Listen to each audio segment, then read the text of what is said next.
Assalamualaikum warahmatullahi wabarakatuh. Selamat pagi. Yang terhormat Ibu Dr. Randa Erlina Zahar MPD selaku dosen pengampu mata kuliah pembelajaran microteaching serta teman-teman yang saya banggakan. Baiklah, kami dari kelompok 5 yang beranggotakan saya Desvita Sari dan teman saya Yosi Pratiwi akan menjelaskan materi tentang keterampilan membuka dan menutup pelajaran. Yang pertama, pengertian membuka pelajaran.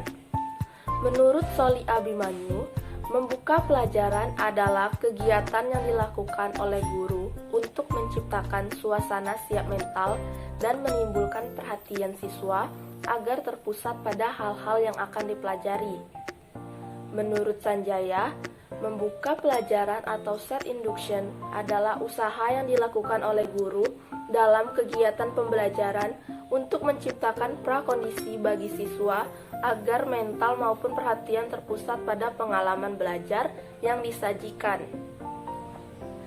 Baiklah, kesimpulannya adalah membuka pelajaran adalah aktivitas yang dilakukan guru untuk menciptakan kondisi siap mental, membukakan perhatian, serta meningkatkan kegiatan belajar yang dilakukan. Yang kedua, saya akan menjelaskan tujuan membuka pelajaran. Tujuan membuka pelajaran yang pertama adalah membangkitkan motivasi dan perhatian. Yang kedua, membuat anak didik memahami bentuk tugas. Yang ketiga, menyiapkan mental siswa untuk memasuki kegiatan inti pelajaran.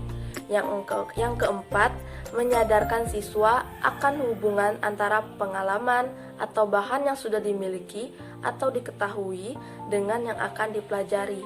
Yang kelima, memberikan gambaran tentang pendekatan atau kegiatan yang akan dilaksanakan. Yang ketiga, prinsip-prinsip membuka pelajaran. Yang pertama, ada singkat, padat, dan jelas. Kedua, tidak diulang-ulang atau berbelit-belit. Ketiga, menggunakan bahasa yang mudah dipahami.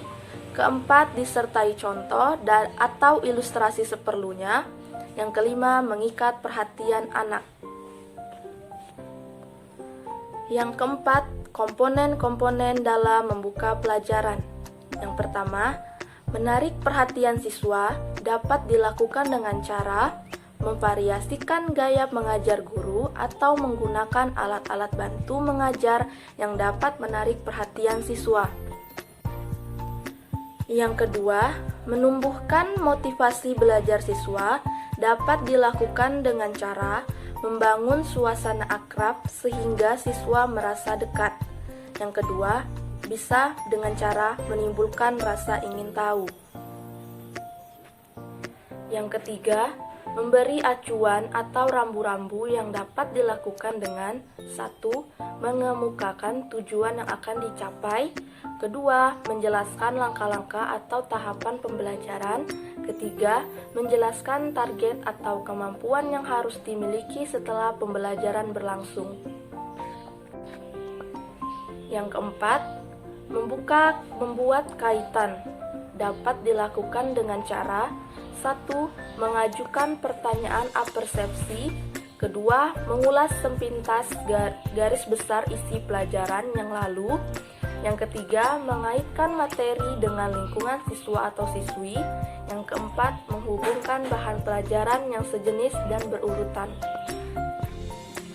Baiklah, itu tadi adalah penjelasan tentang membuka pelajaran. Selanjutnya, teman saya Yosi Pratiwi akan menjelaskan materi tentang menutup pelajaran. Saya Yosi Pratiwi akan melanjutkan penjelasan materi penutupan pelajaran. 1. Pengertian penutup pelajaran. Mengakhiri pelajaran atau menutup pelajaran sama pentingnya dengan pembuka pelajaran, walau tentu saja berbeda dengan tujuan dan fungsinya. Seperti juga dalam membuka pelajaran, dalam rangka menutup pelajaran yang dilakukan bersama-sama di mana murid semua kelas yang dirangka hasil dalam suatu ruangan atau suatu tempat. Hal ini dimaksud agar dapat mengontrol suatu episode pelajaran setiap pelaksanaan utuh. Menurut Soli Abimanyu, menutup pelajaran adalah dasarnya kegiatan dilakukan guru untuk mengakhiri kegiatan pembelajaran. 2. Tujuan menutup pelajaran menjadi 3. Yang satu, untuk memberikan pemahaman yang utuh terhadap materi pokok atau kegiatan pembelajaran yang telah dilakukan. Yang kedua, menetapkan pemahaman siswa terhadap materi pokok atau kegiatan pelajaran yang dilakukan. Yang ketiga, untuk mengetahui tingkat pencapaian hasil pembelajaran yang telah diperoleh oleh siswa. Dan keempat, untuk memberikan tindakan lanjut yang diperoleh sesuai dengan proses dan hasil pembelajaran yang telah dicapai siswa.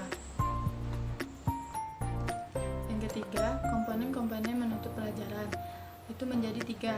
Yang pertama, untuk mengetahui pemahaman siswa terhadap inti pelajaran pada setiap akhir pelajaran. 2. Menilai atau mengevaluasi. Yang ketiga, tindak lanjut. Yang dimaksud dengan tindak lanjut yaitu upaya menindaklanjuti terhadap kegiatan pembelajaran yang telah dilakukan. Dengan maksud itu lebih memantapkan pemahaman siswa baik berkenaan dengan konsep-konsep yang dipelajarin maupun dalam rangka mengimplementasikan pemahaman konsep terhadap pemecahan masalah praktik. Baiklah, itu pelajaran materi tentang pembukaan dan penutup pelajaran yang telah disampaikan oleh saya dan Desvita Sari. Semoga pelajaran yang disampaikan dapat bermanfaat untuk kita semua. Saya akhiri. Wassalamualaikum warahmatullahi wabarakatuh.